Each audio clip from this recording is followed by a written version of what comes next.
नागपूरच्या Wathoda police station अंतर्गत अपघात झालाय। ट्रकनं 2 लहान मुलांना चिरडलंय। वाठोडा परिसरातील बिडगाव इथं ही घटना घडली आहे। यानंतर संतप्त जमावानं ट्रक पेटवलेला आहे। रजत वशिष्ठ आपले प्रतिनिधी आपल्याला अपडेट देतील। रजत,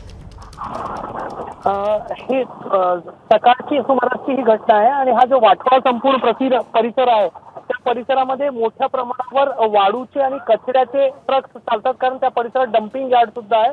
आणि अशाच एका ट्रकने सकाळी दुचाकीवर जाणाऱ्या जे एक मुलगा आणि एक मुलगी साधारण 14 ते 15 वर्ष त्यांचा वय होता त्यांना चिरडलेला आहे। आणि त्यामुळे अपघात झाल्यानंतर जमावाचा तिथे रोष उफाळून आला आणि लोकांनी जो ट्रक होता तो पेटवून दिला।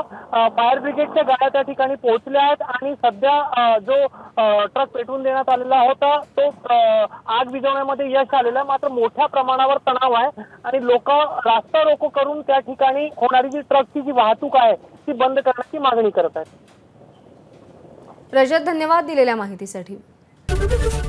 एबीपी माझा, उघडा डोळे बघा नीट।